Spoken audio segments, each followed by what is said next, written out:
Neste momento, teremos a mesa 1, com o tema da Rio 92 a Rio +20, em busca de um novo projeto de desenvolvimento sustentável para o mundo. Justificamos desde já a ausência da senhora Cláudia de Borba Maciel, que foi convocada para a missão na ONU para discussão da Rio +20. Para coordenar os trabalhos desta mesa, convidamos a presidente da FENAFAR, Célia Chaves.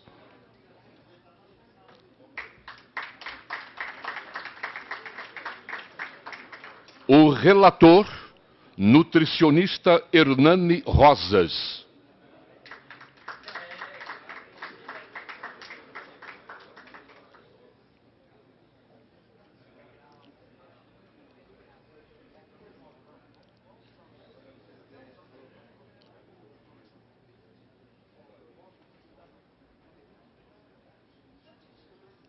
Os palestrantes Wagner Costa Ribeiro e Laerte Matias.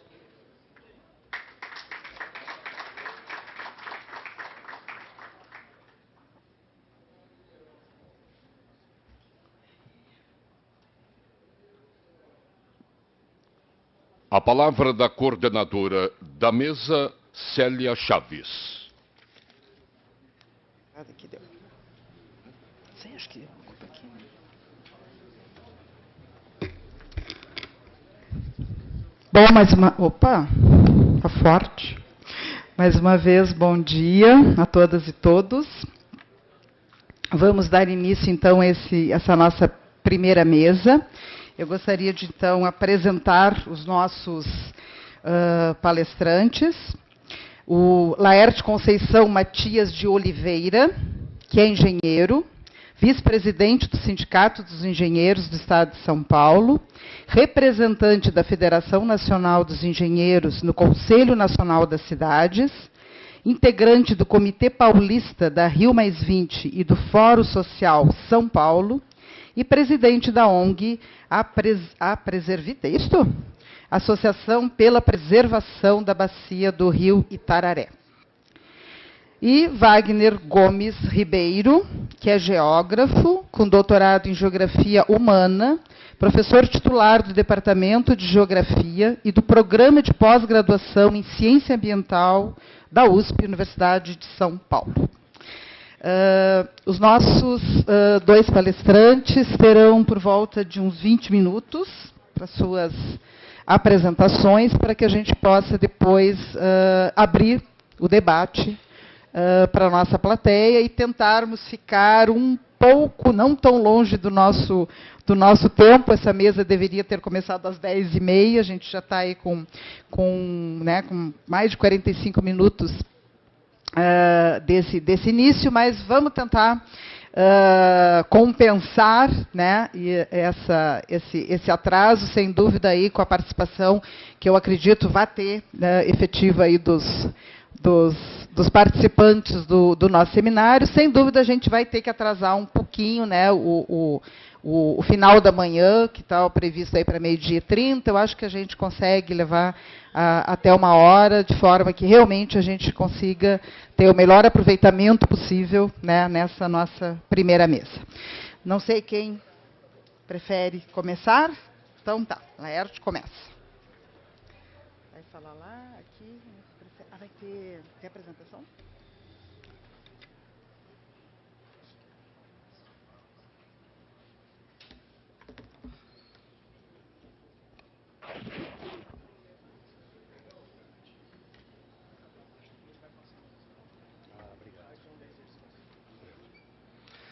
Senhoras e senhores, bom dia, autoridades, sindicalistas das nossas federações.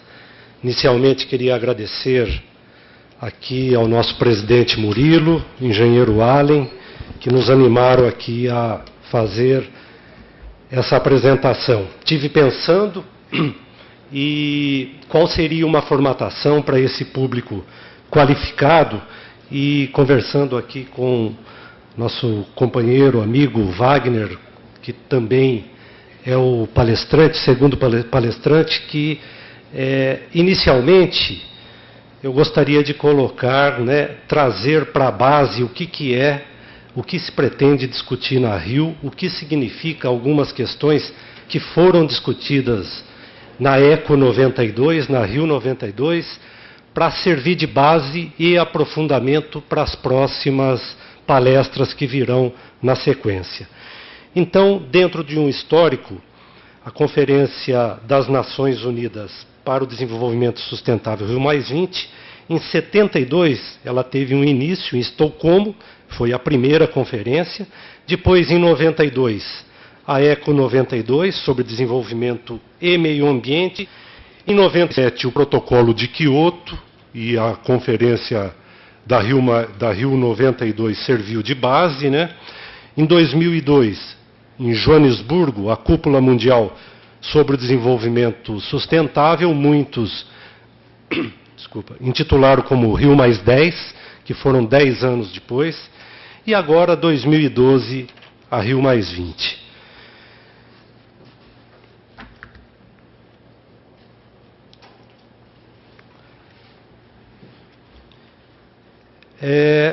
Em 1992, saíram várias declarações, tratados, né? Então eu vou citar alguns aqui. A Declaração do Rio, com 27 princípios, a Convenção sobre Mudança Climática, a Convenção sobre Diversidade Biológica, a Declaração dos Princípios da Floresta, a Carta da Terra, do Frei, que teve como um dos principais autores o Frei Leonardo Boff, e também contribuiu, aí, como eu já disse, para o Protocolo de Quioto. E a Agenda 21, que foi um compromisso assumido em 1992, justamente para o novo século que se avistava, né?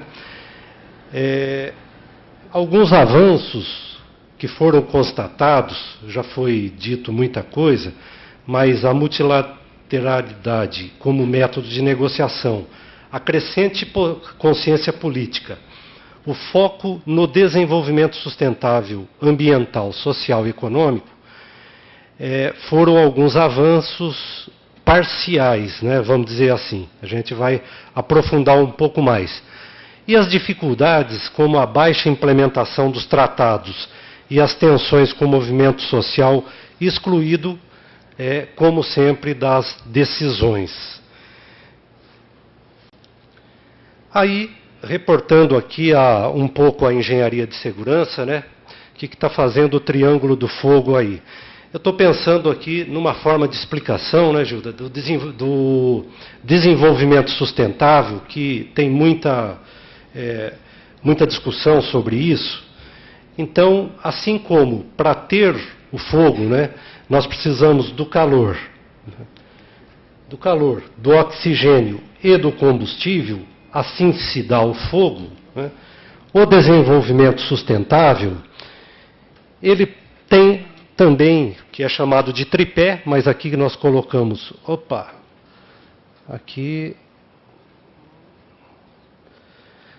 então nós colocamos essas três vertentes, e aí, assim como no Triângulo do Fogo, que se não tiver um dos lados do triângulo não tem a reação do fogo, a reação em cadeia, né? O desenvolvimento sustentável, para ser sustentável, precisa ter esses três lados equilibrados. Então, esse é um conceito que é de fundamental importância para a gente continuar colocar, vamos dizer, nivelar aqui a forma de um entendimento, podendo exemplificar que o econômico, se ele faz investimentos, né, sem considerar a inclusão, o lado social, né, o ser humano, né, ele possivelmente vai degradar aí o ambiente que vivemos, né, a Terra, o nosso planeta. E se ele incluir uma das partes, vamos dizer, o social, e descaracterizar o ambiental, pode ser uma forma de crescimento, mas não será o desenvolvimento sustentável. Então, o lado econômico, que sem dúvida é de fundamental importância, nós entendemos que se vai ter um investimento para o desenvolvimento, né, nós devemos pensar assim num princípio que vem sendo já utilizado, que é o princípio do poluidor pagador. Então, se ele vai poluir, ele vai ter que responder por aquilo, vai ter que ter formas de amenizar, né, essa poluição. Então, tem outras questões que nós vamos ver aqui na sequência. Destacamos duas questões para centrar aqui na nossa apresentação. A Agenda 21 e a Carta da Terra, né? A Agenda 21, como temas centrais, a ciência e a tecnologia para o desenvolvimento sustentável, né? São temas centrais da Agenda 21. Redução das desigualdades sociais, a gestão dos recursos naturais, a infraestrutura e integração regional, as cidades sustentáveis e a agricultura sustentável. E a Carta da Terra nos traz 16 princípios, né, dentro de 4 eixos. Então, a Carta da Terra ela está totalmente atual. Ela foi lançada ali nos idos de 92, na Eco 92, né? Mas todos esses princípios eu estou trazendo porque ela está totalmente atual e contempla o que nós almejamos que seja renovado, né, em termos de compromisso na Rio+20 na Rio+20, né, e com certeza será matéria de discussão na Cúpula dos Povos, que é o evento paralelo ao oficial, a Rio+20, como já foi dito aqui pelos membros da mesa de abertura que bem colocaram, né? Então, no eixo 1, respeitar e cuidar da comunidade de vida, você tem 4 princípios, né? Respeitar a terra e a vida em toda a sua diversidade.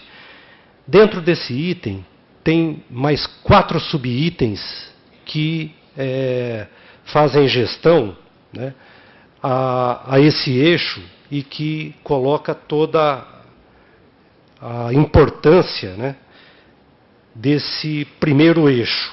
Cuidar da comunidade de vida com compreensão, compaixão e amor, construir sociedades democráticas que sejam justas, participativas, sustentáveis e pacíficas, assegurar a generosidade e a beleza da terra para as atuais e futuras gerações.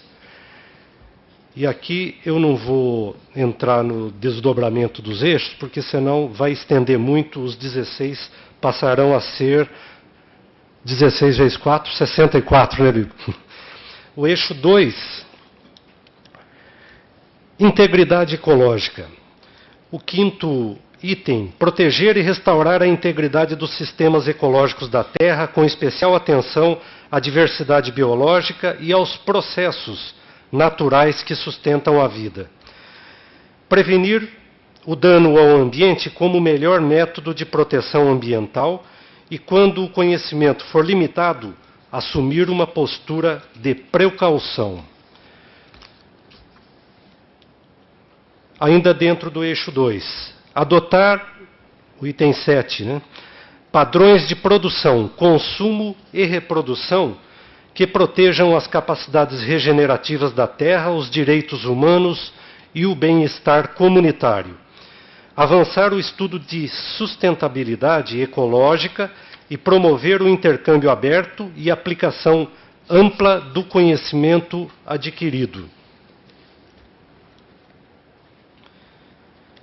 Dentro do eixo 3, de justiça social e econômica, o item 9, erradicar a pobreza como um imperativo ético, social e ambiental.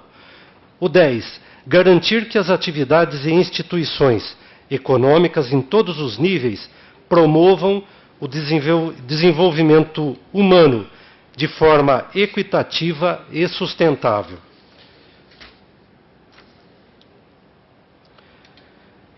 Ainda dentro do eixo 3, afirmar a igualdade e a equidade dos gêneros como pré-requisito para o desenvolvimento sustentável e assegurar o acesso universal à educação, assistência à saúde e às oportunidades econômicas.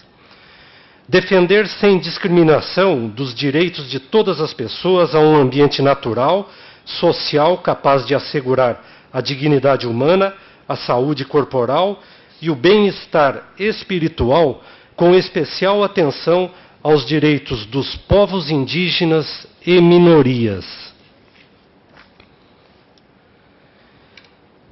O eixo 4, democracia, não violência e paz. Fortalecer as instituições democráticas em todos os níveis e prover transparência e responsabilização no exercício do governo, participação inclusiva na tomada de decisões e acesso à justiça. Integrar na educação formal e na aprendizagem ao longo da vida os conhecimentos, valores e habilidades necessárias para um modo de vida sustentável.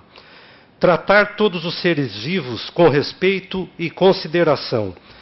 E o último, item 16, promover, não menos importante, promover uma cultura de tolerância, não violência e paz. Então, a Carta da Terra, ela continua muito atual. E se a gente seguisse, né, todos esses indicativos, com certeza nós teríamos o desenvolvimento sustentável que almejamos, né?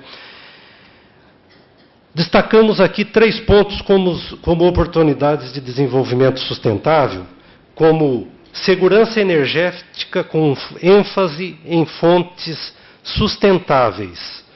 Aqui também, né, vale destacar, como já foi dito, a nossa matriz energética limpa, né, e também que nós, particularmente, acredito que não compartilho com a ideia das usinas nucleares e do lixo atômico, né, que poderia ficar aí para as futuras gerações e muitas futuras gerações, né. A segurança alimentar e nutricional, como já foi dito, inclusive, pelo deputado Simão Pedro, né? Segurança alimentar e nutricional, incluída a questão do acesso à água e a inovação tecnológica para a produção agropecuária. E o papel dos recursos da biodiversidade para a inclusão social, como a produção de fármacos para a saúde por meio da conservação e uso sustentável da diversidade biológica e do acesso justo e equitativo aos benefícios da biodiversidade.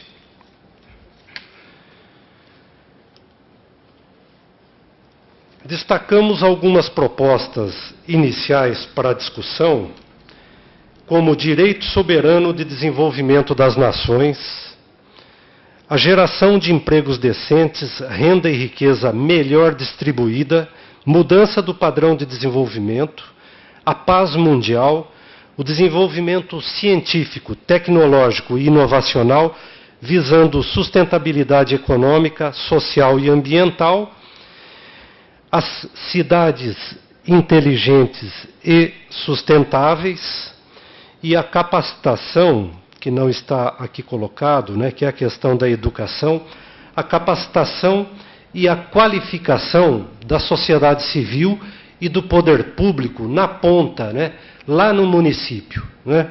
Eu queria aqui fazer um paralelo do nosso processo de participação no processo das conferências do Conselho das Cidades, onde, como a categoria dos engenheiros, demos nossa contribuição. Como exemplo, quando se discutiu o Plano Nacional de Habitação, por exemplo, nós estávamos lá defendendo a energia solar, né, para aquecimento da água nas residências que estavam sendo alavancados aí, ia se dar o início do processo do Minha Casa Minha Vida, por exemplo, né. Foi uma batalha difícil, né. Os seminários que nós tivemos aqui no estado de São Paulo, que o Sindicato dos Engenheiros teve participação, também tirou como meta, né? E chegou ao nível nacional. E saiu na cartilha do Minha Casa Minha Vida, né? A necessidade do aquecimento solar. Porém, não houve a amarração com o financiamento da Caixa Federal, que esse seria um pré-requisito de fundamental importância. Hoje, o governo do Estado de São Paulo implantou, através da Secretaria Estadual da Habitação, né, já, se eu não me engano, há 2 anos, essa metodologia, quer dizer, há um avanço aí, o nível federal também já está agora cravando isso, e isso é uma contribuição das nossas categorias, no caso, é um exemplo, né, de como nós devemos contribuir nesse processo. É claro que desde o início da discussão das políticas públicas, no caso do Conselho das Cidades, nós temos ali saneamento, mobilidade urbana, nós temos habitação e temos planejamento urbano. O Brasil não tinha os marcos regulatórios. São 9 anos da existência do Ministério das Cidades, foram constituídos esses marcos regulatórios. Nós tivemos sempre presente, ajudando, assim como vários companheiros aqui que estão nesse plenário, né? E hoje podemos dizer que nós temos os marcos regulatórios. Uma década para a montagem desses marcos regulatórios. E aonde está a falha e aonde eu estou querendo chegar com essa colocação, né? Ainda falta a implementação. A última, que é de janeiro desse ano, assinado pela presidenta Dilma, o marco regulatório da mobilidade urbana, né? Lá estão colocados, né, indicativos de que o transporte público, né, primeiro, os não motorizados deve ser o foco, né? Deve ser priorizados nos grandes centros. Segundo, que o transporte de alta capacidade deve traçar os eixos estruturadores, né, alimentado pelos de média e baixa capacidade, né, que os pedestres e os ciclistas têm prioridade nesse processo. Então, estou aqui exemplificando questões que a gente debateu também ao longo de vários seminários e que hoje o Brasil tem esses marcos regulatórios, falta implementar.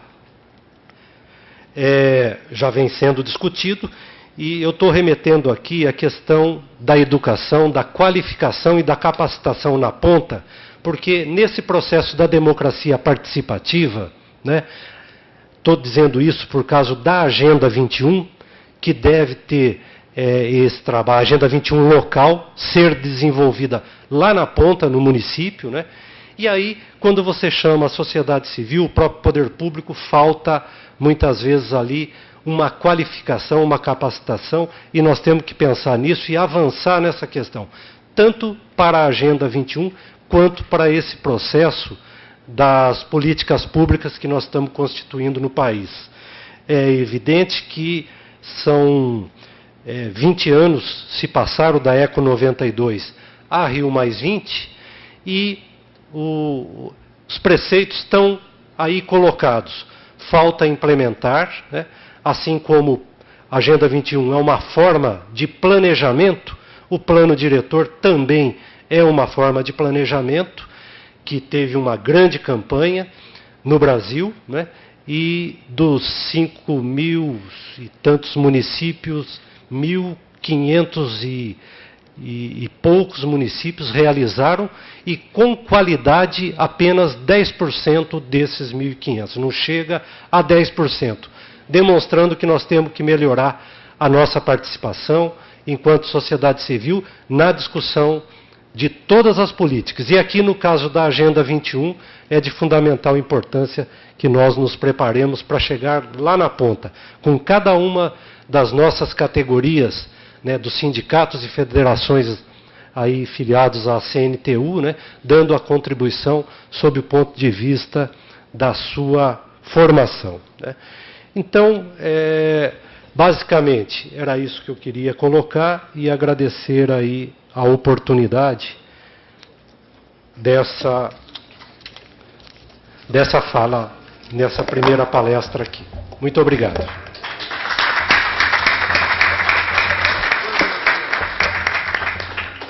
Obrigada, Laerte. Então, passo já de imediato. Ficou dentro do tempo, não precisei enfim, solicitar. Passo de imediato, então, para o Wagner Costa Ribeiro.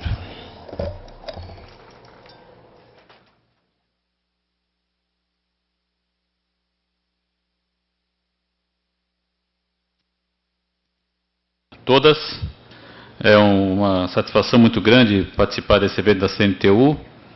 Cumprimento o presidente, engenheiro Muliro, engenheiro Allen, o companheiro de longas jornadas na época de conselheiro do CREA, 3 mandatos lá, Laerte, novos amigos aqui, os parlamentares que estavam na casa, imagino que ainda estejam.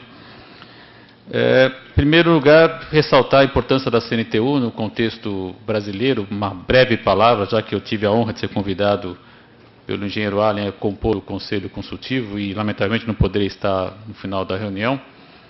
Dizer que me parece que o grande elemento aqui, doutora Célia, que coordena a nossa sessão, é a interdisciplinaridade, né? Essa mistura bastante rica, saudável, algo que na universidade nós estamos insistindo nesse debate interdisciplinar, quando a gente encontra aqui companheiros da área de saúde, da área de ciência e tecnologia, do campo das exatas, né?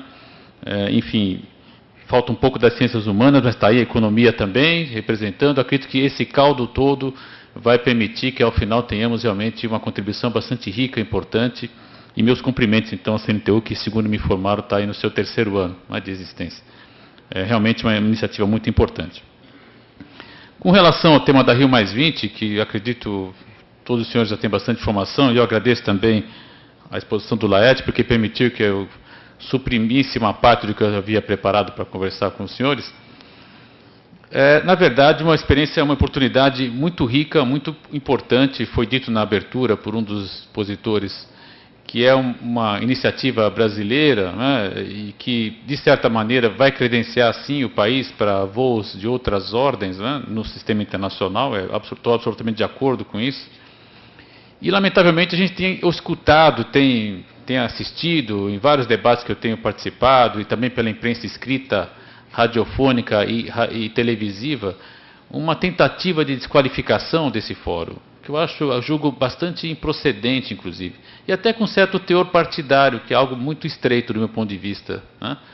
Eu tenho assistido gente apostando no fracasso dessa reunião, quando, na verdade, ela já transcendeu a escala do Brasil, já transcendeu, inclusive, a escala do governo atual, da presidenta Dilma, né? E já ganhou realmente uma importância, dada a presença já de 180 nações e mais de 100 chefes de Estado, né? Isso, para mim, na reunião oficial, já configura claramente como um avanço, como um reconhecimento da importância. E, em paralelo, a Cúpula dos Povos, que é a reunião, né, da sociedade civil, que vai estar aí também. Portanto, o tema do evento é absolutamente coerente. Quer dizer, a Cúpula dos Povos e a Rio+20 são 2 eventos paralelos. Mas eu vou me ater a falar um pouco mais sobre a reunião da Rio+20, porque acredito que é onde as decisões vão ser tomadas, né, e quais decisões estão em jogo, o que podemos levar como proposta. Primeira questão muito importante que eu queria ressaltar aos senhores: a conjuntura internacional da Rio 92 é muito diferente da conjuntura internacional da Rio+20. Na Rio 92, os senhores se recordam, né, havia um enorme entusiasmo no planeta. Tínhamos acabado de vivenciar o fim da Guerra Fria, em 1991, com a desarticulação da União Soviética. Isso plantava na cabeça de todos nós que estávamos lá. Eu participei ativamente da reunião oficial, representando as ONGs brasileiras.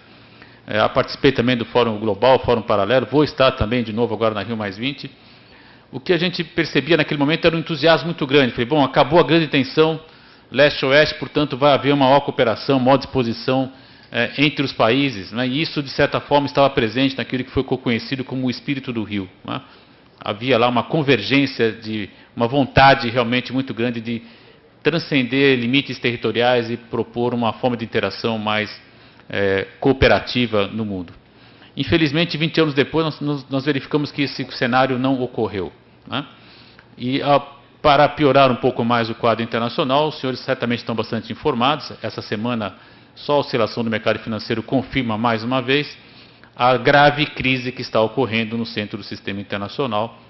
Uma crise que começou nos Estados Unidos da América, ninguém imaginava isso, né, em 2004, 2008, depois, o repique agora o ano passado, transcendendo, dada a capacidade econômica e financeira dos Estados Unidos da América, chegando ao continente europeu, com consequências bastante tristes para países irmãos, como é o caso de Grécia, Espanha, Portugal. Né?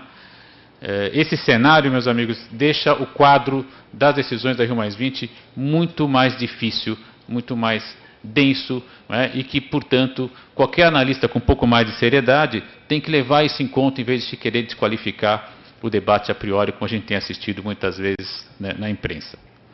E eu mesmo sou colaborador da imprensa, né? Sou colunista da Rádio Estadão e ESPN, cada 15 dias estou lá de manhã, tenho um pequeno minutinho às terças-feiras, se os senhores tiverem a oportunidade de ouvir, entre 8h20 e 8h30, uma vinheta pelas manhãs, né? Isso é reproduzido depois ao longo da programação, etc.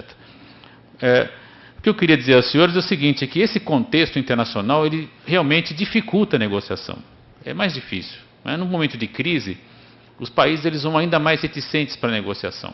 Porém, eu acredito que esse é, na verdade, o grande impulsionador daquilo que nós devemos apostar na Rio+20. E é o que eu tenho dito, viu, Laerte? Tenho dito em vários fóruns e vou falar aqui. Do meu ponto de vista, a Rio+20 ela deve pautar a correção dos graves erros cometidos no século XX. Erros de várias ordens, alguns já foram apontados por expositores nesse evento. Por exemplo, o absurdo uso de agrotóxico. Essa é a palavra. Não me venha com a expressão defensiva. Não defende nada, né, dona Célia? A senhora é farmacêutica, sabe melhor do que eu. Não defende nada. O agrotóxico contamina o solo, contamina a água, percola, né?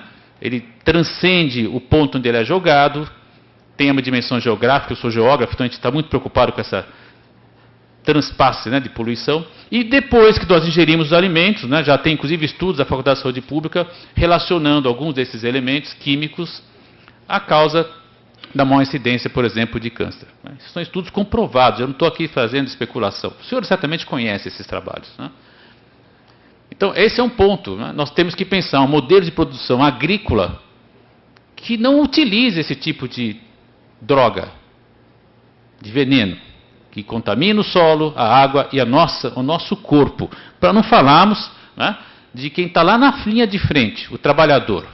Eu estou voltando de um congresso importante em Bogotá, felizmente antes do atentado, foi a semana passada, e lá colegas da Unesp Prudente mostrando, o ano passado, 60 trabalhadores morreram por manipulação de agrotóxico no campo brasileiro.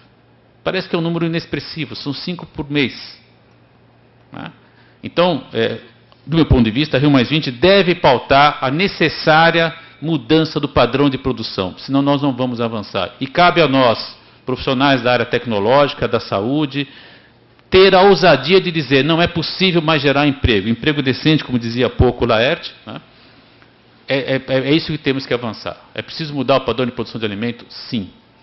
Diga-se de passagem, quando nós vamos analisar os dados do IBGE, o grande usuário dos agrotóxicos é o agronegócio. Grande, hoje, carro-chefe, né, que deixa o Brasil numa posição muito frágil. Eu estou muito inquieto com a nossa posição na sexta economia do mundo, porque ela está absolutamente dependente de produtos primários, os senhores sabem disso. 2, soja e minérios. Se a China parar de comprar, o que vai ser esse país no ano que vem? Pergunto aos senhores. Nós estamos assistindo um processo de desindustrialização bastante sério desse país. Os senhores sabem disso, os senhores são da área tecnológica, estão acompanhando essa discussão, certamente. Isso me traz muita inquietação. Na Universidade de São Paulo estamos muito preocupados com esse tipo de questão, vários colegas discutindo essas questões, porque nós não podemos, depois de toda essa vasta e importante avanço na ciência e tecnologia brasileira, que hoje está entre as melhores do país, há uma contradição enorme, Laerte. A pós-graduação brasileira hoje está na ponta em vários campos do conhecimento, e esse conhecimento não consegue se tornar produtivo. Nós continuamos dependendo de cortar mato, né, desmatar para botar soja e depois botar o gado para vender para o chinês, que agora é o novo rico do mundo. Isso é o modelo que nós, no caso brasileiro, nós não podemos admitir. Né? É só um pequeno parênteses para o nosso caso. Isso, para mim, tem relação direta, evidentemente, né, com o grande problema político que a presidenta Dilma tem para tocar até a Rio+20, que é, do meu ponto de vista, a necessidade de vetar o Código Florestal. É o meu ponto de vista, e estou aberto à discussão com os colegas. Certo? Bom, dito isso, o que eu queria dizer é o seguinte, porque o projeto aprovado na Câmara ele é absolutamente inadequado ambientalmente, inadequado socialmente, ambientalmente e também economicamente. Posso discutir isso com os senhores a hora que quiserem, não é o foco da nossa discussão hoje. E ele também, infelizmente, levou para que um segmento apenas da sociedade brasileira esteja com seus interesses contemplados. Eu não estou aqui dizendo que não tenha que manter a agricultura produtiva brasileira, ao contrário. Mas nós não podemos deixar que apenas esse ponto de vista prevaleça, que é o que está absolutamente agora no texto final. Os senhores devem estar acompanhando essa discussão no texto aprovado na Câmara. O texto do Senado era muito melhor, com algumas imprecisões, mas era muito melhor. E o que nós assistimos realmente é algo triste. O economista Zé da Veiga fez um artigo no Valor Econômico de terça-feira, se vocês tiveram a oportunidade de ler depois, mostrando como foi a votação, e ele mostra claramente que os estados que mais votaram em bloco, praticamente, pela aprovação, são estados absolutamente agrários, e que, portanto, tem um peso político na votação geral, ou seja, no cômputo geral de votos, minoritário. Na verdade, o grande problema brasileiro hoje, do meu ponto de vista, é que nós temos uma sociedade urbana-industrial, né, ainda industrial, mas de serviço também, e que não está conseguindo ser representada no Congresso e no Senado, porque a votação, os senhores sabem disso, o nosso voto aqui em São Paulo, ele vale muito menos que um voto de Tocantins, Pará, etc. Então é preciso sim fazer uma reforma política para que nós tenhamos o Brasil urbano representado de maneira mais equânime, né, nesse país complexo que é o Brasil. Avançando então para as questões da Rio+20, eu diria que os dois grandes temas em discussão são, os senhores sabem disso, a revisão do modelo de governança ambiental do sistema ONU, o que é algo muito sério, muito complexo, e eu vou depois comentar, e o segundo item, muito importante, economia verde com inclusão social. Esse é o grande legado lá da Rio 92. Né? Depois da Rio 92 surgiu uma expressão que passou a ser corrente, isso alimenta vários estudos, trabalhos, pesquisas. Eu estou muito engajado nisso desde aquela época. Né? Perdi alguns cabelos nesse período, é verdade, mas a luta é importante, ela merece. Que é, na verdade, articularmos as questões sociais com as questões ambientais. E por que as questões sociais vêm antes das questões ambientais? Foi dito aqui por algum dos colegas do início da nossa conversa. Porque somos nós, espécie humana, né, que ao nos relacionarmos entre nós, né, criamos desigualdades, criamos uso desigual de recursos naturais, somos nós. Então temos que resolver as nossas relações para daí sim pensarmos em ter uma outra medida de relação com a exterioridade, né, contraposta à interioridade da consciência, ou seja, com a natureza. Esse é o ponto central. Então, quando se fala em economia verde hoje, só um minuto, por favor. Nós temos como premissa muito importante o chamado emprego verde, né, que é uma pauta, uma bandeira que tem ganho destaque, meus amigos, há alguns anos já. Eu poderia citar alguns pesquisadores internacionais, vou citar apenas dois para não cansá-los. O nosso grande mestre interlocutor, né, Inak Sachs, que é polonês, também com muitas relações no Brasil, acabou estudando no Brasil, casado com brasileira, mas que se consagrou como pesquisador na França e é visitante recorrente na USP. O outro importante economista, Alain Lippietz, economista francês, né? Poderia agregar também nessa luta, por conta da importante contribuição, o professor Paul Singer, né? Que tem na economia solidária uma matriz importante para nos ajudar a pensarmos os empregos verdes, né? Que são empregos para o século XXI. Essa é a bandeira, engenheiro Ali, engenheiro Murilo, que a CNTU tem que levantar. Empregos para o século XXI, empregos para arrumarmos as porcarias feitas do século XX. E eu não estou aqui condenando, era o padrão técnico que se tinha na época. Não há juízo de valor. Ninguém comete erro porque quer. Né? Às vezes não tem informação, o conhecimento da época era aquele. Agora, nós podemos renaturalizar copos d'água? Podemos. Nós podemos arborizar as cidades sustentáveis, que o Laerte acabou de trazer uma lembrança muito importante. Podemos e devemos. Nós podemos pensar sistemas de transporte multimodais, priorizando, como lembrou muito bem o Laerte, o transporte individual, bicicleta e caminhada, faz inclusive bem para a saúde, os médicos aqui devem saber muito bem disso. Quando, na verdade, nós estamos apostando ainda no modelo rodoviarista, né, que faz com que hoje, qualquer ponto que você vá de São Paulo, 40, 50 minutos de carro. Nós não temos mobilidade urbana mais em São Paulo. por exemplo. E eu sou de um tempo onde a gente conseguia fazer as coisas, né? Hoje não é mais possível. Porque estamos apostando num modelo de entupir as vias de automóveis. Não por acaso, meus amigos, hoje todas as grandes montadoras têm seus escritórios, são fábricas no Brasil. Né? Quando na Europa estão sendo expulsas, né? Não tem mais quem compre carro na Europa. Então, eu acredito que essa é uma bandeira muito importante. A inclusão social, no Brasil nós temos exemplos muito, muito, muito importantes. Por exemplo, a luta de 20 anos de discussão da Política Nacional de Resíduos Sólidos, onde ficou explícito, escrito, né, que devemos ter a inclusão por meio dos catadores. Está aí. Então, os engenheiros sanitaristas têm um desafio importante, né, de pensar um modelo de gestão de resíduos sólidos com as inquietações que a doutora Célia lembrou muito bem. Né, remédio no lixo não pode, não dá. Né, é seríssimo, porque ele contamina a água, contamina o solo, a pessoa acaba ingerindo. E, às vezes, a gente até já tem notícias, os senhores devem saber que tem gente que, quando vai mexer o lixo, acha lá o remédio vencido e acaba voltando para a farmácia. Os senhores sabem disso. Né? Acho que para esse público eu não preciso dizer. O que é muito triste. Então, vejam, são questões que nós temos hoje que está refletindo. A economia verde, ela é, na verdade, uma incógnita. Ninguém sabe muito bem o que é.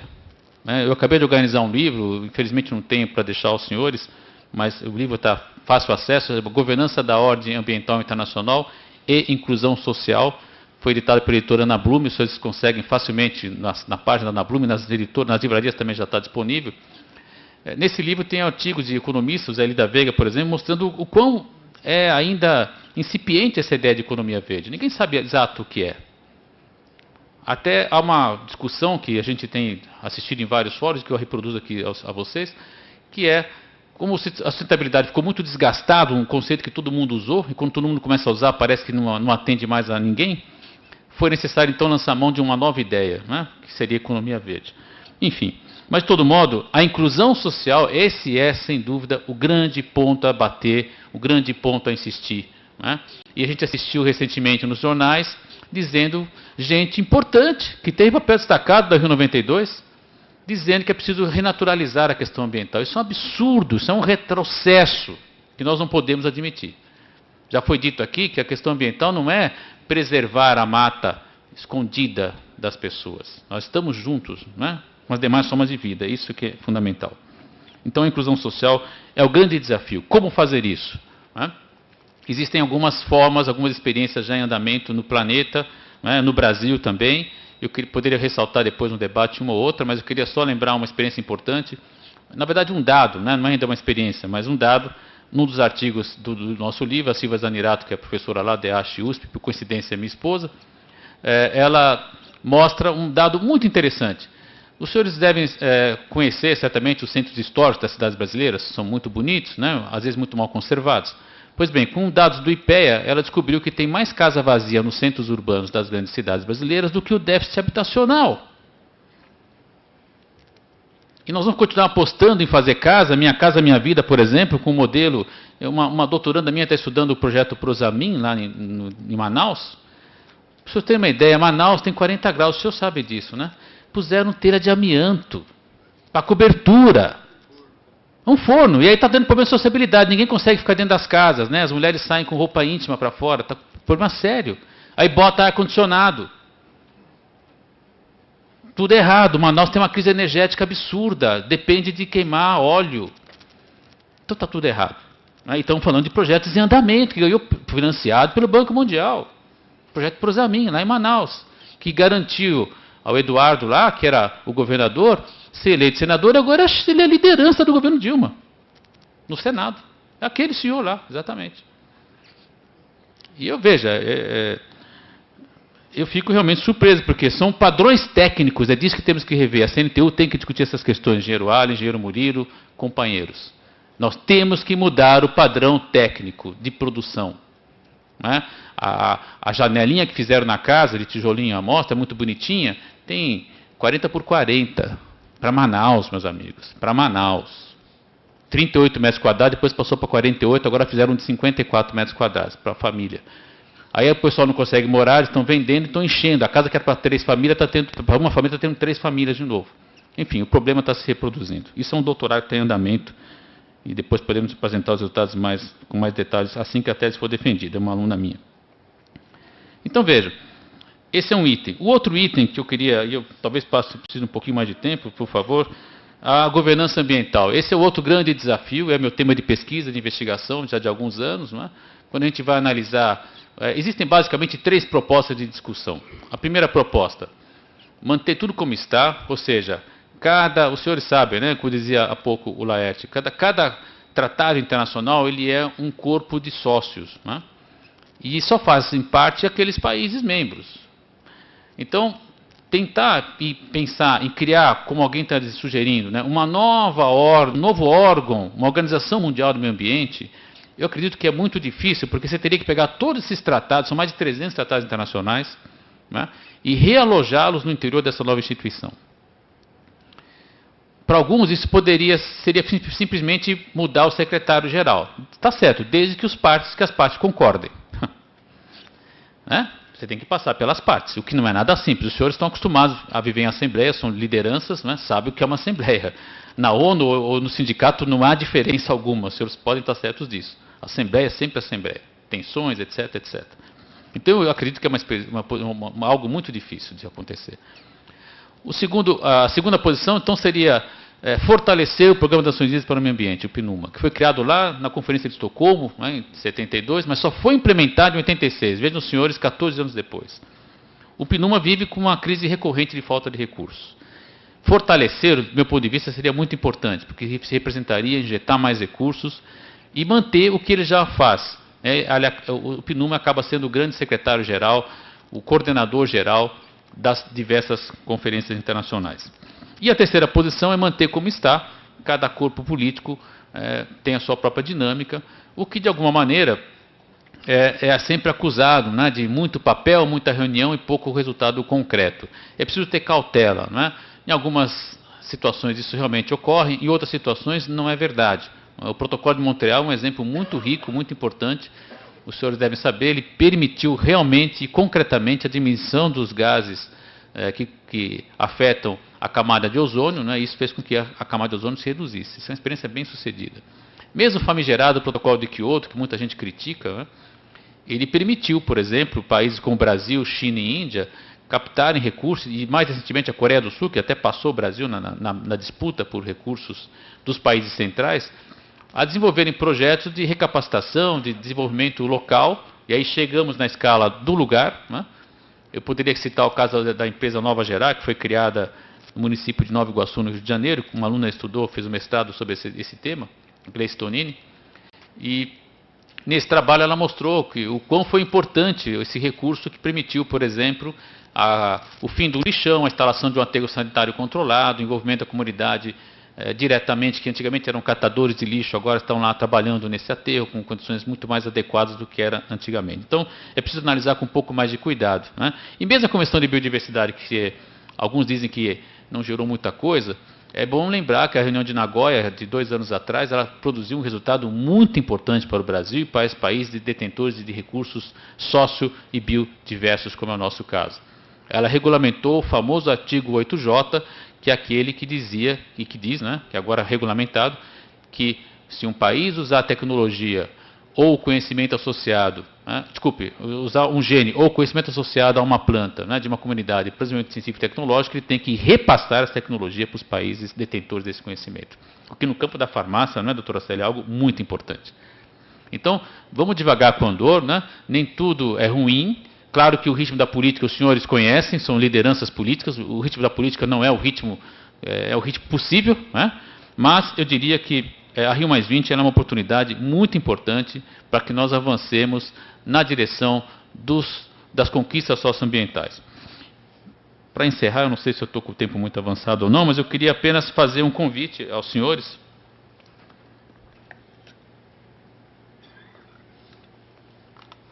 Que é o seguinte, muita gente não conseguiu o credenciamento para Rio+20, mesmo para a Cúpula dos Povos, mas existe uma inovação que eu acredito muito importante. Se a Rio 92 ela foi caracterizada por uma vitória da sociedade civil, foi a primeira vez, os senhores devem estar lembrados disso, em que as ONGs puderam participar de uma reunião oficial da ONU. Isso não foi pouco. né? Então, de 20 anos para cá, as ONGs têm assento, podem se organizar, levar delegações, integrar delegações de países, né?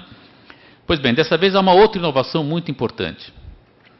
O governo brasileiro, por meio do Itamaraty, sugeriu, de maneira, do meu ponto de vista, muito acertadamente, e a ONU rapidamente acatou essa sugestão, permitiu a participação, o envolvimento, a submissão de propostas de todo e qualquer cidadão do planeta por meio da internet. Isso é algo extraordinário, é uma experiência de democracia direta por tecnologia. Foi criado, portanto, um portal, eu vou passar o endereço aos senhores, o portal é www.riodialogues, que dialogues em inglês, o dialogues em português, foi até inteligente a palavra, .org, riodialogues, né, RIODIALOGUES.org. Se os senhores entrarem nesse portal, é muito fácil para se cadastrar, basta botar um e-mail lá, você vai receber depois um e-mail no seu próprio e-mail, onde você entra e faz um cadastro que é botar seu nome, nada mais que isso. E ele funciona como se fosse uma rede social. Não vou citar nenhuma delas para não fazer merchandising, mas é muito semelhante. Existem 10 eixos, 10 itens, onde você pode depois se filiar aos 10 se desejar, ou ao qual você quiser, né? E pode fazer proposta desde ontem, dia 16, dia 16, até o dia 6 de junho, qualquer cidadão do planeta pode, né, postar uma proposta para aqueles 10 eixos. Isso é algo muito importante, inovador, porque ele não necessita mais estar vinculado a uma organização não governamental, a uma organização social e também ao Estado. Claro que isso gerou alguma discussão, parte das ONGs está muito incomodada, dizendo que isso despolitizaria a questão, eu penso que não. Nós é que estamos um pouquinho... Os senhores também sabem fazer política, certamente, devem estar usando as redes sociais para fazer política, né? Então, é mais um instrumento de ação política, do meu ponto de vista, né? Eu não vejo isso com restrição, ao contrário. E entre os 10 eixos, eu vou só citar alguns aqui, que são de interesse, certamente, dos senhores. Água, oceanos, a segurança alimentar, que foi citada há pouco pelo Laerte, né?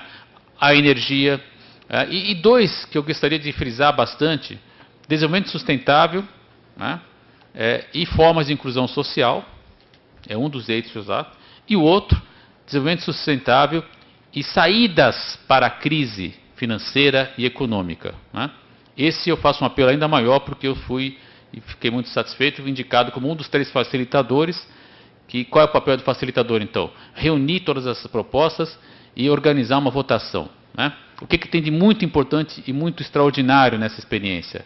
As 3 propostas mais votadas de cada um dos 10 eixos, portanto serão 30, elas serão apresentadas à reunião do chefe de Estado no dia 19, né, às vésperas da conferência oficial, portanto. Então é uma forma direta, clara, transparente de um cidadão poder fazer com que a sua proposta, né, chegue às mãos do chefe de Estado para a decisão oficial. Isso é algo extraordinário que não tínhamos até então, é uma inovação do governo brasileiro, o que, do meu ponto de vista, mostra que a nossa capacidade de criação, a inteligência brasileira, gostei muito da revista, belíssima, não só do ponto de vista de material, mas rapidamente olhando os artigos, colegas muito qualificados ali. Isso é mais um exemplo da inteligência brasileira, né, da nossa capacidade de criação, que isso sim, acredito, nos distingue com muitos outros países, e falo isso com muita alegria, né, e sem modéstia, sem dúvida, sem modéstia, com muita alegria. Então, para encerrar, agradeço realmente a oportunidade de estar aqui, partilhar um pouco com os senhores. Quando chegou o convite, a gente está com uma agenda muito tumultuada por conta justamente da conferência, e essa atividade está tomando muito tempo, mas eu não podia deixar de vir, porque a Erte é um amigo de grandes jornadas lá no CREA, outros companheiros aqui também, e quando eu tive a dimensão do que é a CNTU, eu falei, não, eu tenho que estar lá presente, porque eu tenho certeza que vai ecoar pelas lideranças, pela qualidade do debate que está aqui presente. Muito obrigado e fico à disposição para o debate.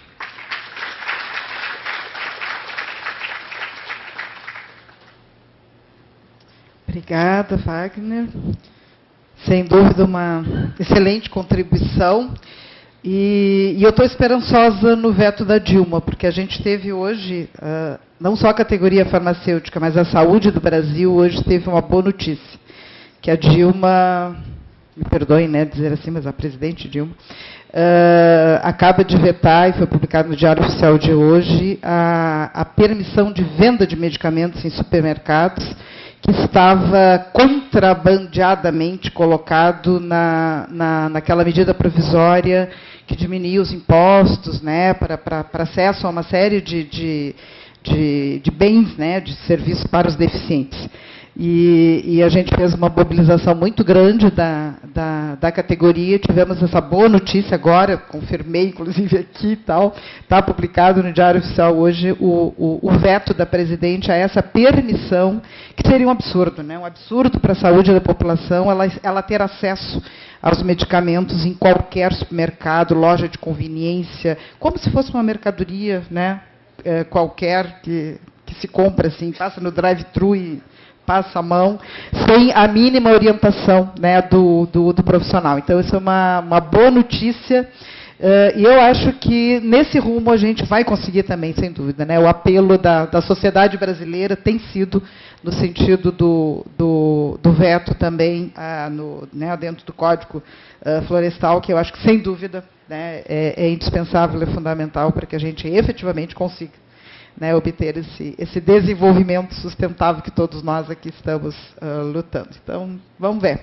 Eu acho que a gente está no bom caminho. Bom, então nós vamos abrir ao debate, aos interessados. Eu, assim, como eu não conheço a maioria de vocês, eu peço que que quem tiver interessado em fazer a manifestação, venha aqui mais para frente. Eu não sei se vai ter algum microfone sem fio.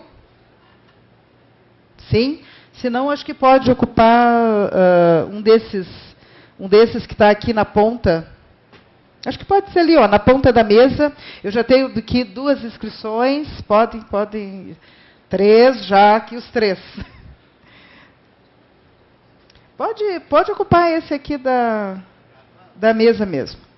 Sim, tem que ser no microfone, porque já conseguimos lá um sem fio. Todo o processo está sendo transmitido direto pela internet, também está sendo gravado, então é fundamental que todos se manifestem ao microfone, por favor. 3 minutos, por favor.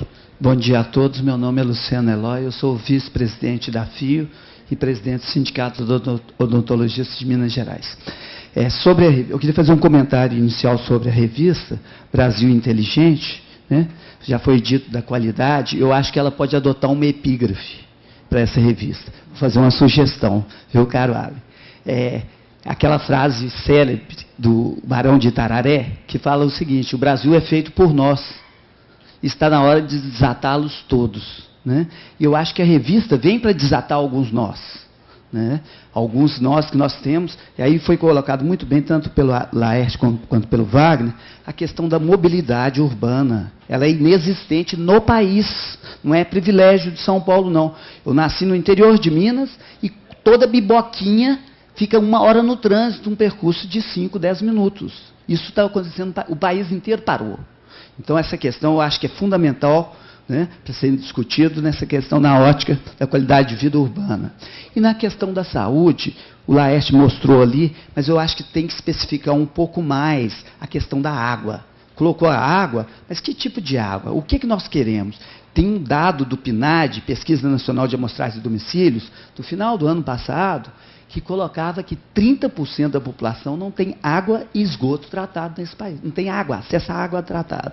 Então, se a gente coloca água tratada, e aí vai uma questão da odontologia também, tratada e fluoretada, que melhora a qualidade de saúde bucal, então eu queria incorporar, sabe, Laerte, nessa proposta, especificar melhor essa questão, até com esse dado do PNAD. Porque aí a gente fundamenta e já propõe uma questão que muda a qualidade de vida. De saúde bucal e saúde geral da população. E é o determinante. O doutor, o presidente da FENAM, né, ele colocou muito bem a questão da água enquanto promoção e qualidade de vida. E no finalzinho, só o Wagner colocou aí a questão do modelo de desenvolvimento. Eu lembro que quando o protocolo de Kyoto veio que tinha um modelo de desenvolvimento limpo, os MDL, né? Eu queria ver se de lá para cá, foi muito discutido isso na época, eu participei da ECO 92 no Rio, perifericamente, mas participei, e o tal do MDL foi, não se fala mais dele, eu queria alguma informação. Obrigado. Próximo, nós vamos fazer um bloco, né? Então, podem... Bom dia a todos e a todas. Renato Balbim, do IPEA.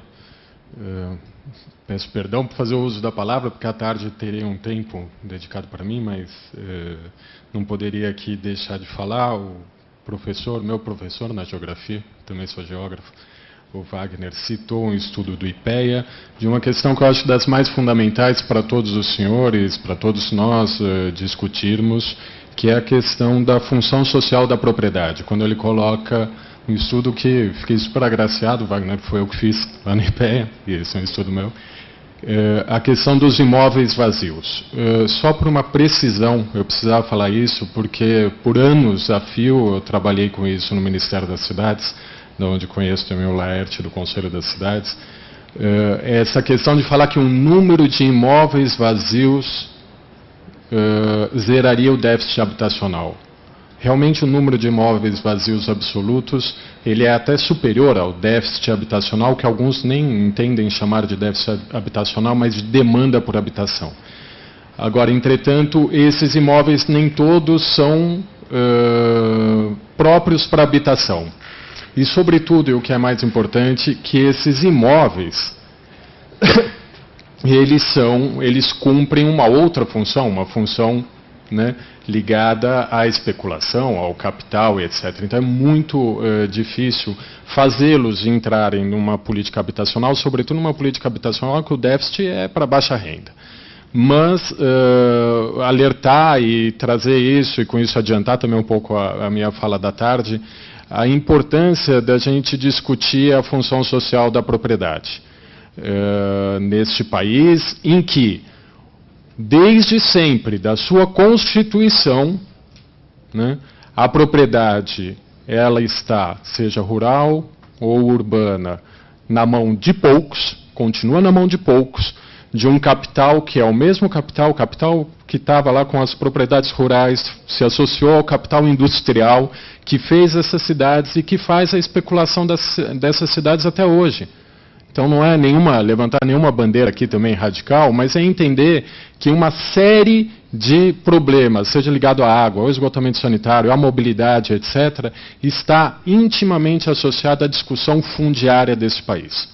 Seja no urbano, seja no rural, e aí, com esse alerta, também ouvi um pouco mais, inclusive do Laerte, que está no Conselho das Cidades já há um bocado de anos, né, Laerte? Ok, obrigado, gente.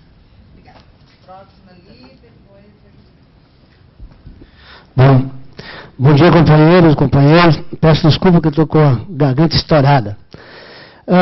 Meu nome é Tadeu Amaral, eu sou presidente do Centro de Estudo e Atuação Comunitária, SEAC, e secretário executivo da UGT, a União Geral dos Trabalhadores. Mas eu quero falar aqui em nome do movimento comunitário. Eu não vou entrar na provocação da questão da moradia, que é a minha bandeira, moradia e morador, né? Mas está coçando, mas não vou entrar nisso não. Vamos falar sobre a questão do meio ambiente. Eu confesso que gostei mais do projeto do Código Florestal do Senado. Mas, e não quero entrar aqui na questão não, eu sou favorável inclusive ao veto, porque eu acho que tem que ser rediscutido muita coisa, principalmente com a sociedade, né? Mais por isso, porque a maioria do pessoal que dá palpite não veio do meio rural. Eu sou do mato, eu sou lá de Minas Gerais, que é o menino que falou aqui. Sou da terra dos doidos, de Barbacena. E nasci e vivi na roça. Depois, por questão de exclusão mesmo do campo, vim para a cidade. Bom, estou aqui como desterrado até hoje. Porque não há como voltar com as políticas que existem de reassentamento do homem no campo, né? Mas na questão do meio ambiente, nós vimos, por exemplo, a questão que fala da anistia a quem desmatou. Muita gente desmatou. Meus avós, meus bisavós, todos mataram, né? Até a nação brasileira incentivou. Meu pai desmatava 1 hectare e ganhava 5 hectares. Essa era a inserção do governo. E hoje ele já não é mais proprietário, porque faliu, né, claro.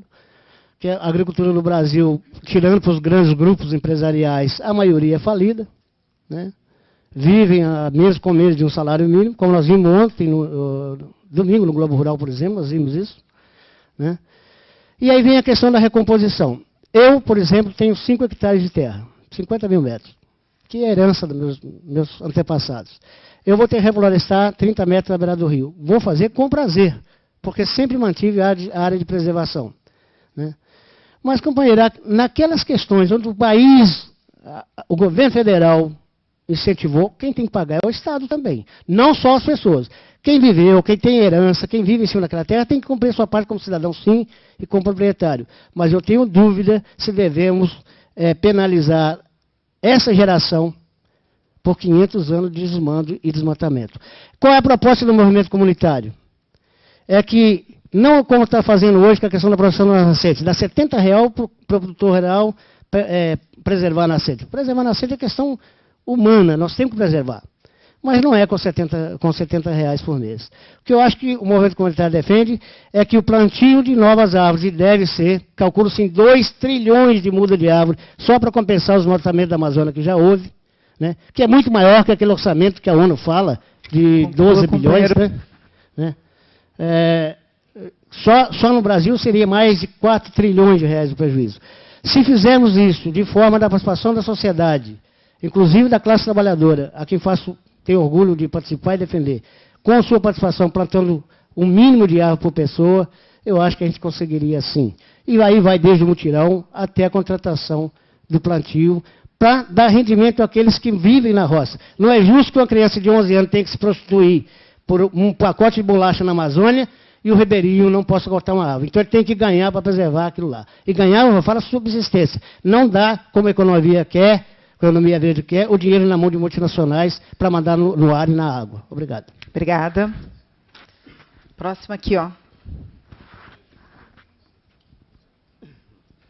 Eu sou Laerte Brasil Santos de Oliveira, presidente da Federação Nacional dos Técnicos e Treinadores de Futebol e de Desporto, né, foi constituída recentemente, e também presidente da FAN São Paulo Sustentabilidade e Vida, né, que é uma federação que ela congrega o movimento comunitário, os bairros aqui da cidade de São Paulo. Eu vou me ater aqui, vamos dizer, na mobilidade urbana. Quando a Erondina estava no final do governo dela aqui, né, a ex-prefeita Erondina, nós apresentamos um projeto aqui, vamos dizer, de mobilidade, vamos dizer, avançada, que previa, vamos dizer, a construção de 300 quilômetros, vamos dizer, de metrô subterrâneo, né, até o ano de 2011 agora, interligando, vamos dizer, todas as cidades aqui da região metropolitana. E previa a construção de 85 túneis inteligentes, e cerca de 95 viadutos e 1.000 ciclovias, né? Mas os governos que entraram aí, vamos dizer, não investiram em política pública, vamos dizer, de mobilidade urbana, né? O metrô de São Paulo aqui anda igual a, vamos dizer, a tartaruga, né? São 2 quilômetros aqui por ano, e assim mesmo, vamos dizer, 35% das obras subfaturadas, né? Só para nós termos uma ideia, quando se começou, vamos dizer, a construção do metrô aqui na cidade de São Paulo, foi em 1970 que deu início também na cidade do México. O México hoje tem 230 quilômetros de metrô construído. São Paulo, 73. A China começou há 4 anos atrás, hoje tem 85 quilômetros e tem uma das maiores ferrovias avançadas do planeta, né? E esse mesmo projeto hoje nós estamos defendendo aqui para 2020. Nós vamos ter uma Copa do Mundo aí, São Paulo é um verdadeiro caos. Os trabalhadores demoram 3, 4 horas dentro de um ônibus, dentro de uma lata, né? Só para trabalhar, perde 4 horas dentro de uma lata aqui, com uma passagem, vamos dizer, caríssima, né? É uma das mais caras do planeta. Mas eu não vou me meter aqui. O Wagner colocou aí a habitação aqui. Nós pontuamos aqui, vamos dizer, só aqui na cidade de São Paulo, Wagner, nós temos 3.000 prédios aí abandonados e cerca de 165 mil imóveis abandonados. E agora com proposta, porque o governo federal não se une ao governo municipal aí, vamos dizer, e usa esses imóveis aí para implantar, vamos dizer, o projeto da Minha Casa Minha Vida, né? Em termos aí dos agrotóxicos aí também, aí, vamos dizer, nós temos uns dados aqui, que é uma verdadeira droga mesmo que você falou, né? Cada cidadão, vamos dizer, brasileiro hoje, ele está consumindo cerca de quase 9 litros, vamos dizer, de agrotóxico, vamos dizer, por ano, através das alimentações, né? E só para concluir, vamos dizer, em pleno, vamos dizer, século XXI, eu até vou retroceder, vamos dizer, a 300 anos antes de Cristo, né, que tinha duas cidades comparando, que eram Atenas e Antenas, vamos dizer, e Espátula, né? Espátula é uma cidade militarizada, aonde, vamos dizer, negros, vamos dizer, deficiente físico e pobres eram assassinados, né? Aí eles se migravam em Atenas, onde teve, vamos dizer, a Revolução na Grécia 2002. Hoje, esse mesmo fato hoje está acontecendo aqui no nosso Estado, em pleno século XXI. Vamos dizer, o governo de Estado, vamos dizer, barbarizou violentamente 6 mil famílias, vamos dizer, na cidade, no bairro de Pinheirinho, em São José do Campos, que ocupava, vamos dizer, uma área há 8 anos atrás, de uma empresa falada do NAS, né? Narras, que hoje está sendo procurada aí pela polícia de 40 países, né? Levou à falência e a Bolsa de Valores do Rio de Janeiro, deve 16 milhões para prefeitura de imposto. As famílias estavam na legalidade, dentro da Constituição, assim como dá uso capião, pagava suas contas de luz e água individualmente, e eu fui para cima do Alckmin, porque ele está usando o Estado aí para me perseguir. Eu acabei descobrindo que ele deu 20 mil reais para cada policial, foi 3 mil policial, 1 milhão para a juíza, né? Com dinheiro, vamos dizer, da máfia aí, vamos dizer, ligada aí, vamos dizer, o Daniel Dantas e o Narras e um grupo aí do PSDB, né? Isso acontecendo em pleno e ninguém fala nada, todo mundo ficou omisso. A polícia invadiu, entrou atirando e 2 crianças, vamos dizer, foram estrupadas. Um jovem de 11 anos foi assassinado a bala pela polícia e um idoso, né? E ninguém fala nada, os partidos, nenhuma entidade fala nada, todo mundo omisso, né? Então, isso que está acontecendo no nosso país aí, é o que eu tinha para dizer aí, e obrigado aí pela palavra. Obrigado, companheiro. Eu não tenho aqui nenhum mais inscrito, tem? Então, vamos lá. Alô? Se tiver mais alguém interessado em se inscrever, por favor, faça agora durante a fala do companheiro, porque... Tá. Vanderlei Teixeira de Carvalho, Sindicato de Engenheiros de Goiás. É o seguinte, em 1984, eu fiz o meu curso de mestrado na Unicamp e teve uma cadeira de Ciência, Tecnologia e Sociedade e que se discutiu praticamente durante todo esse tempo a ciência, a tecnologia e os modelos de consumo. O modelo de consumo do mundo. E eu vejo que daquela época para cá, praticamente não mudou nada. Piorou a situação do modelo de consumo no mundo. A sua palestra, você colocou muito bem essa questão. E aqui, e você defendeu a economia verde, essa questão, mas eu só tenho uma dúvida.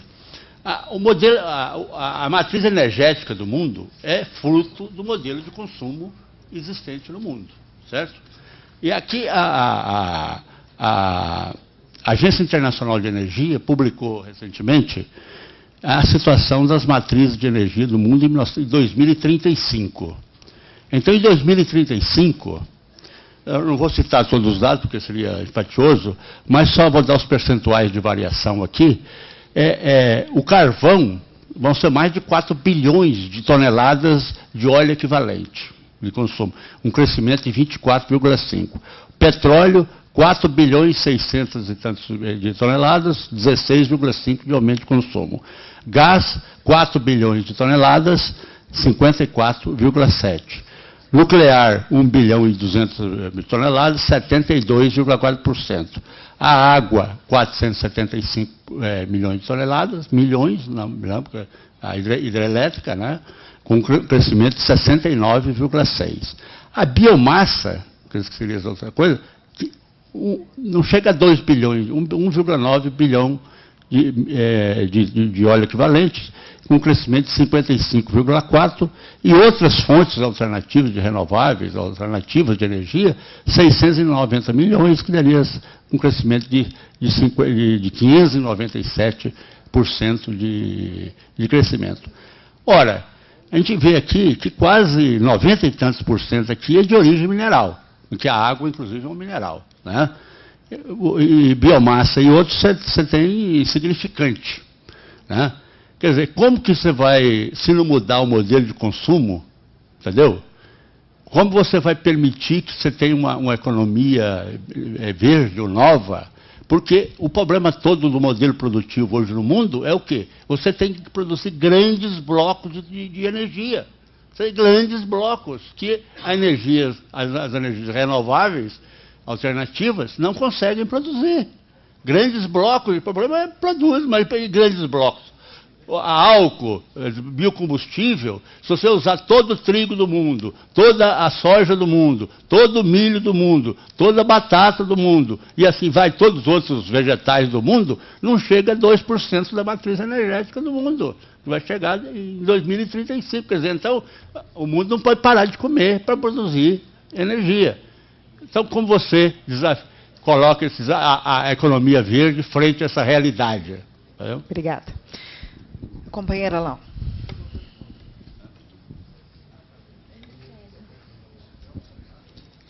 Bom dia, boa tarde, né? Adorei a palestra de vocês dois, muito esclarecedora. Aliás, eu acho que nesse processo da Rio+20, uma das coisas importantes é esclarecimento. No processo de debate, a gente às vezes entra nele e fica muito confusa, porque as opiniões são as mais malucas. Tem gente, quer dizer, tem dos mais céticos aos mais defensores, né, de qualquer proposta, quer dizer, a gente... É muita confusão, eu acho que existe, né? Nesse sentido, eu queria que você me esclarecesse duas coisas. Primeiro, essa ideia de que o efeito estufa não tem comprovação científica, que foi um cientista da USP que esteve no programa do Jô Soares, mas não só ele, tem outras pessoas que vêm falando isso. Ao meu ver, se o efeito estufa é não científico, não altera muito, na verdade, a realidade das coisas. Porque a questão ambiental, social e econômica, elas estão muito claras para todos, né? Se lá a camada de ozônio está ou não comprometida, eu não sei, mas a nossa vida tem um problema de qualidade concreto, em função dessas questões, inclusive ambientais. Segunda coisa é que eu acho que seria interessante a gente retomar Cubatão. A gente quer mudar o mundo e tal, mas Cubatão que está aqui do lado, né? A gente viaja uma hora, a gente chega em Cubatão. Eu estive em Cubatão um tempo atrás, fazendo um trabalho com a prefeitura de lá, e foi uma oportunidade muito interessante para observar como é que as ondas passam, né? A gente discute um problema, ele vira o centro do mundo e depois todo mundo esquece. Cubatão, do ponto de vista da camada do ar, talvez tenha melhorado, porque foram tomadas medidas importantes lá, de colocar filtro, de instalar uma termoelétrica, mas o mangue de Cubatão, não só de Cubatão é o pior, mas de toda a Baixada Santista, ninguém mais fala. Parece que Cubatão foi resolvido. Como é que nós vamos dar conta de equacionar, quer dizer, a complexidade envolvida nessa questão da sustentabilidade é tão grande que a gente não dá conta da do fundo do quintal, às vezes. Então, eu gostaria de ter informações em relação a essas duas. E queria também colocar uma questão. A questão habitacional. 1 bilhão de pessoas no mundo não tem onde morar. Vivem mal, vivem em situação precária. Como articular essa luta mundial por habitação com questões muito locais, por exemplo, se tem ou não muitos imóveis vazios, se supre ou não, mas a questão habitacional em São Paulo, eu não sei, mas que, por exemplo, todos esses hotéis abandonados no centro, que já foram projeto, o governo da Marta Suplicy propôs comprar esses hotéis, transformar em habitação social para jovens, para casais sem filho, porque o centro de São Paulo tem uma infraestrutura de transporte, de escola, etc., que precisa de ser adensado. Quem trabalha no centro de São Paulo sabe muito bem que de dia aqui é muito cheio e à noite é completamente abandonado, né? Porque não tem gente vivendo no centro de São Paulo. E onde estão esse conjunto de hotéis. Então, quer dizer, Como que nós podemos articular com as eleições municipais um prefeito que se comprometa a resolver alguns desses problemas habitacionais com essa questão mundial da habitação?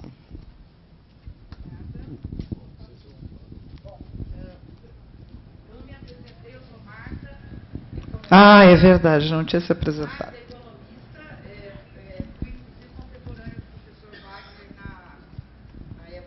Tá, já que não está saindo no microfone, Magda, economista. Bom, gente, então nós vamos... Tinha se inscrito? Tá, então uma última manifestação rapidinha. Cadê o microfone? E aí vamos encerrar mesmo, gente, porque nós ainda temos que retornar, então, aqui para os nossos palestrantes. Bom, meu nome é Dalton, eu sou diretor do Sindicato de Engenheiros, adjunto aqui. Eu venho atuando nessa parte da sociedade civil organizada apenas desde 94, quando eu participei da fundação do Fórum da Cidadania do Grande ABC e comecei a participar de eventos ligados, inclusive, o Laerte sabe, em Brasília, aí nas conferências da cidade municipal, estadual e federal. Eu queria aqui, primeiro, cumprimentar o Laerte pelo seu pronunciamento, o professor Wagner, muito bem colocado, elogiá-los pelo trabalho que tem feito, e notado, até para acrescentar na palavra da última, da Marta aqui, né? Só uma coisa que eu observei, que eu estava pensando aqui, né? Eu acho que a gente aqui na humanidade, já olhando um pouco do lado romântico, está sempre vivendo em busca de felicidade. E eu lembrei aqui que eu vim hoje de metrô e estava olhando as pessoas no meu caminho. E lembrei que quando há 48 anos atrás, eu era office boy, eu olhava as pessoas, eu via expressões de felicidade das pessoas com uma vida muito mais simples, sem todo esse avanço tecnológico desses últimos 50 anos, que deu iPod, celular para todo mundo, e eu vejo que as pessoas andam mais aborrecidas. Não sei se é eu que estou vendo demais, mas eu olho as pessoas assim andando com cara fechada, aborrecida, como se as pessoas estivessem mais infelizes do que eram no passado. Eu não sei se também tem sentido nesse tipo de trabalho que a gente faz, de procurar as coisas para ter uma vida melhor e em busca do que é real, da felicidade das pessoas. E a felicidade está em ter um convívio assim melhor entre a gente e o meio ambiente. A gente tem que estar preocupado mesmo com essa evolução e com essa ganância de conseguir mais bens materiais. E até eu tenho notado, por exemplo, só para citar, o faturamento da indústria farmacêutica no Brasil está crescendo tanto que está alcançando o faturamento do pessoal da alimentação. O supermercado vende, está certo que o valor agregado de medicamento é mais alto, mas em termos de dinheiro, o faturamento da indústria farmacêutica está equiparado já da venda de alimentos. Então é uma coisa que me preocupa muito. E isso aí, se pensar no seu orçamento, ver quanto é que gasta com alimentação e alimento e quanto que se gasta com as outras coisas que precisa. Então a gente está trabalhando muito para ter bens materiais, às vezes que não são tão fundamentais como as necessidades básicas da gente, né? Então tem que pensar, refletir sobre isso. E também temos uma conferência lá no Rio Mais 20 voltada a buscar que as pessoas encontrem o seu caminho de felicidade. Eu acho que a gente tem que trabalhar para ser feliz e viver para ser feliz. É isso aí, obrigado. Obrigada. Bom, acho que nós tivemos questionamentos e posicionamentos bem interessantes, então eu vou agora retornar para os nossos palestrantes para que eles possam responder os questionamentos que foram feitos e já fazendo as suas considerações finais também para a gente estar encerrando aí essa nossa primeira mesa, que eu acho que realmente teve a riqueza que nós esperávamos quando da sua composição. Quem fala primeiro? Combinamos que eu vou iniciar aqui. Primeiro quero agradecer todas as perguntas, como eu imaginava, um debate qualificado. Vou procurar pontuar aqui algumas questões, mas eu quero iniciar com o Vanderlei e agora com a fala do Dalton. Realmente, vocês têm razão, estou absolutamente de acordo. O problema central do segunda metade do século XX, que está adentrando com muita força no século XXI, é o consumismo. Esse é o ponto central. Um outro trabalho que eu fiz, foi publicado, Geografia Política da Água. A gente acompanha a curva de crescimento populacional, né? Nos últimos 50 anos, ela dobra, basicamente, 2,5 vezes, mas o crescimento do consumo da água cresceu 5 vezes.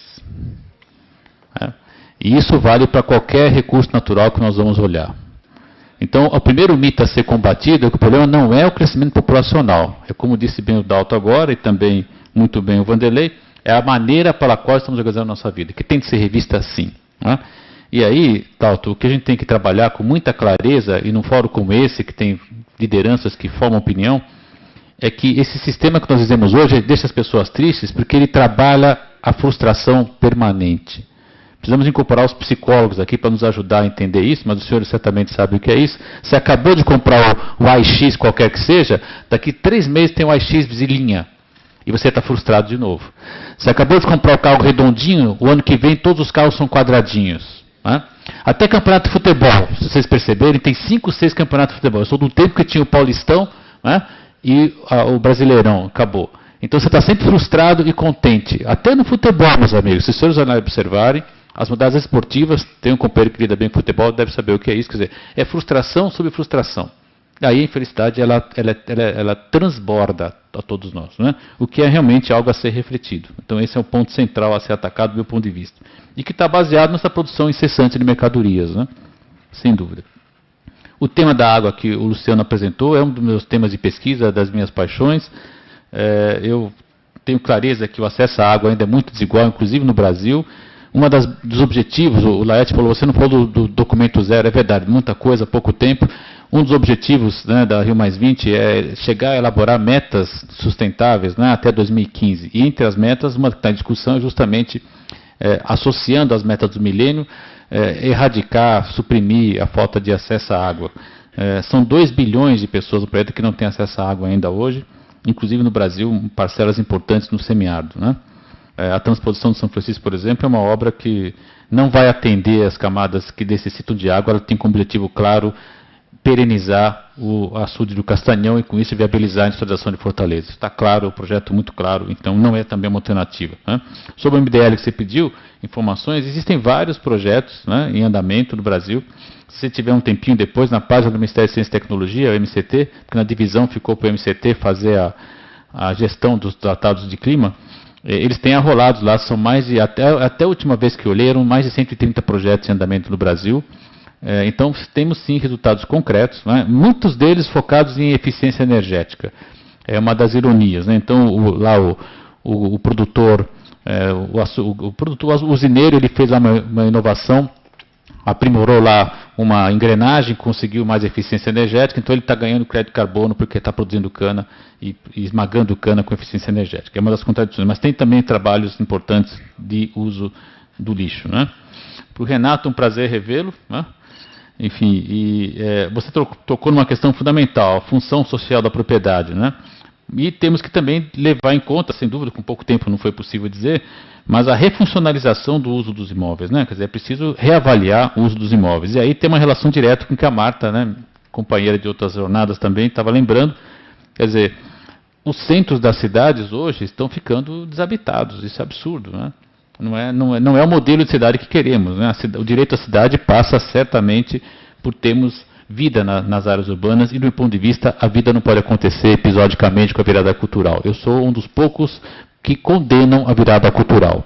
Eu não sou contra música gratuita para o povo, pelo contrário, e outras manifestações artísticas. Eu sou contra o adensamento absurdo, desnecessário e inconsequente do centro de São Paulo por uma noite. Inclusive, dessa vez, lamentavelmente, com episódios de violência. Né?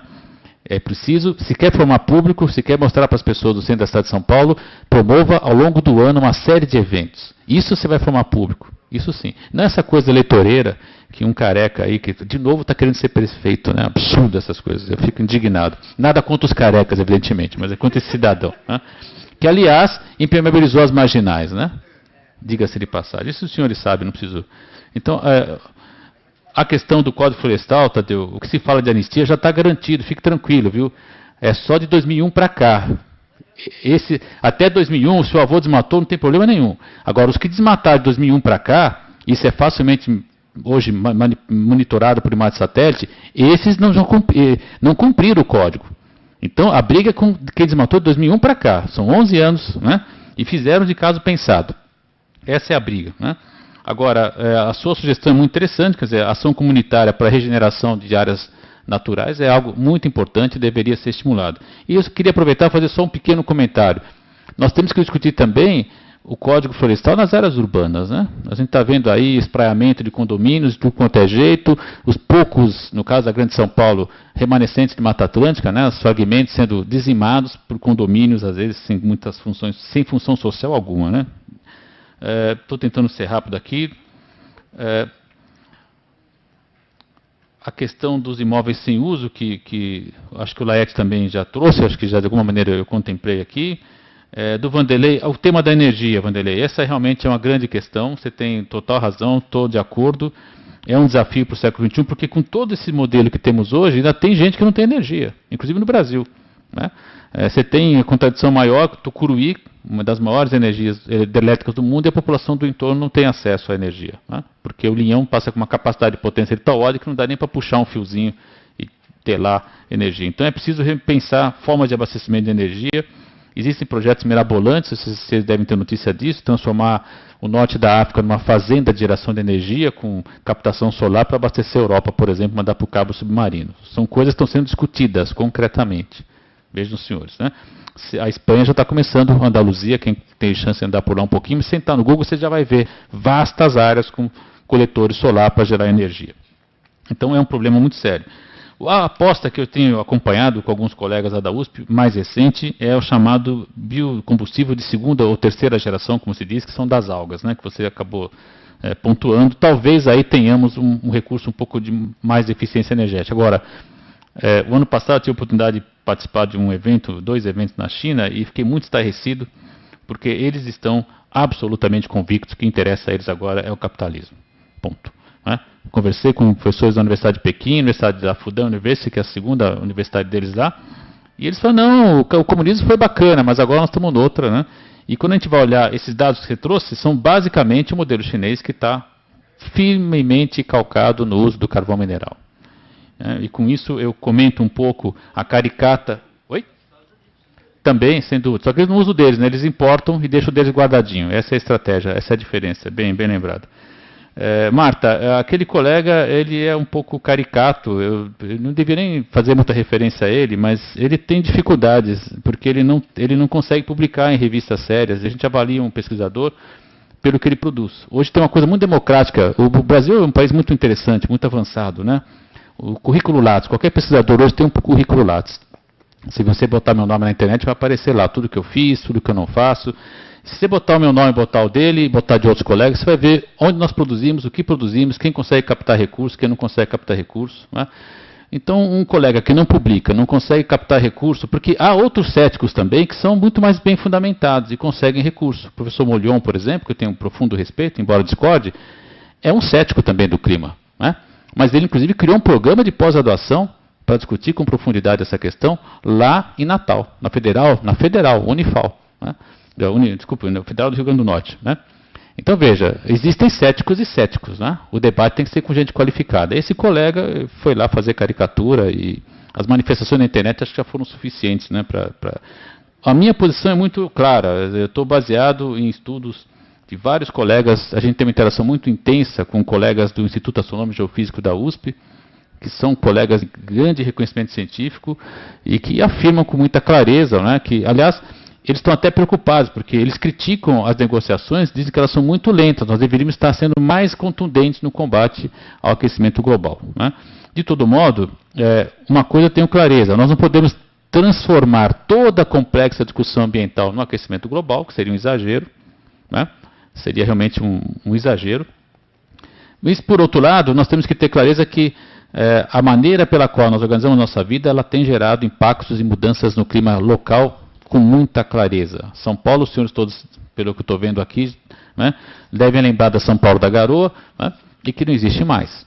A Magda Lombardo mostrou nos anos 84, ela fez o livro dela, A Ilha de Calor, mostrando que São Paulo já tinha áreas internas com 2 graus de diferença de temperatura por conta de verticalização excessiva, grandes corredores de circulação de automóveis. Ela repetiu a pesquisa 2 anos atrás, os lugares que tinham diferença de 2 graus agora são de 7 graus. E aí, quando a massa fria vem, né, a gente sabe as consequências. Né? A gente olha, a massa está entrando para lá, eu vou para cá, porque o lado que a massa entrar, ela vai pegar a superfície mais aquecida, não tem arborização, né? Na Zona Leste, infelizmente, é que tem piores índices de vegetação. Vegetação não é matinha, não é grama, né? É vegetação, de fato. Isso torna a superfície mais com menor temperatura, então a massa chega, ela não tem o contato tão direto, a precipitação não é tão intensa. Os colegas de climatologia sérios, do Departamento de Geografia, Emerson Galvani e outros, né? Eles fizeram pesquisa recente com financiamento, etc., como se deve trabalhar um pesquisador, né? Não ir no Jô Soares falar qualquer pataquada, né? E aí ele mostra claramente que o volume de água, meus amigos, que corria nos anos da época da São Paulo da Garoa é exatamente o mesmo volume que cai agora. O problema é que cai concentrado, e cai concentrado porque nós mudamos o microclima da cidade. Então, quer dizer, já é um problema que, para o caso de São Paulo, já está posto como uma questão realmente muito séria, muito central. Enfim, eu não sei se eu consegui contemplar todas as questões, queria já então me despedir, dizer que é uma honra, realmente uma felicidade muito grande trabalhar com um público tão qualificado e fico à disposição para outras jornadas de discussão para o futuro. Muito obrigado, Célia, Laerte e colegas. Obrigado, Wagner. Passo então para o Laerte. Queria iniciar então remetendo à questão do nosso presidente do Sindicato de Odontólogos de Minas Gerais. Hernani, aí você que está na relatoria, né, para contemplar a proposta, né, porque eu acho que é importante, né, importante e fundamental que a gente levante essa bandeira também, né, para encorpar aí as bandeiras da CNTU. Dos imóveis usados, o Balbin colocou aí, sou admirador do seu trabalho lá, viu, Balbin? Acompanhei lá no Conselho das Cidades, e também a Marta, né? Nós estamos montando aqui, nós temos claramente a questão que o Minha Casa Minha Vida provocou um aumento do valor dos imóveis, assim, de forma extraordinária. Tanto é que em São Paulo, praticamente Minha Casa Minha Vida não fez, porque são imóveis novos, né? Então nós estamos engatilhando, trabalhando com os movimentos populares, né? Estamos trabalhando com o Cresce, né? E aqui os sindicatos engenheiros, tentando montar um seminário, trazendo aí os atores todos para tentar incluir os imóveis usados no programa Minha Casa Minha Vida, né? Com isso, a nossa avaliação, né, a quantidade de imóveis é muito grande que estão aí, né? Imóveis abandonados, né, Marta? Então, com isso, também nós visualizamos que pode equilibrar mais o preço do mercado, derrubando um pouco o preço dos imóveis novos, né? Então, é uma tentativa que nós vamos fazer e vamos avançar com essa discussão. E já está em andamento, né? Eu acho que é fundamental avançar com isso para a gente tornar mais em condições de moradia aqui a região central, principalmente. Os imóveis usados não são só aqui, né? Tem também aí nós temos várias moradias inadequadas aí pelo arredor de São Paulo. Nós estamos alavancando também um programa que já foi aprovado, a lei de assistência técnica, né, pelo deputado Zezé Ribeiro, que alavancou. E essa lei tem sido pouco implementada. Nós temos um exemplo em Bauru, né, do Promore, né, e me parece que são 2 ou 3 só no Brasil, e nós precisamos avançar com isso, e é uma oportunidade boa, né, para São Paulo avançar com assistência técnica e aí a população de baixa renda poder ter acesso ao engenheiro ou arquiteto para melhorar a condição de habitabilidade e qualidade de vida, né. Aqui o Laerte, meu xará aí, fala da mobilidade urbana. Você tem razão, Laerte, nós temos que expandir muito rapidamente o metrô, é uma bandeira que nós temos de muito tempo, e o governo do estado, nesses últimos 4 anos aí, aparentemente, é que acelerou esse processo. Nós ficamos muito tempo crescendo muito devagar, né? Lamentavelmente. A sociedade civil pouco ouvida, né? Porque nós temos isso escrito desde a primeira conferência das cidades, nós já tirávamos essa como meta e que acabou não acontecendo. Está acontecendo agora, né? E nós temos que, de fato, acelerar. Ao Dalton, a felicidade é fundamental. E você viu que ela eleva o lado espiritual, e isso está colocado na Carta da Terra, né, que nós apresentamos aí para dar uma nivelada no início aqui dos trabalhos. Eu acho que com isso eu também encerro aqui e agradecer aqui ao Wagner, né, que fez aqui um trabalho excelente, trouxe informações que nós não tínhamos, né. Agradecer a sua participação e que vai integrar aí, né, além o Conselho Tecnológico da CNTU também. Será uma honra para nós aí. A Célia e ao Hernani, muito obrigado, e a vocês do plenário. Obrigado. Obrigada. Nós damos então por encerrada essa primeira mesa.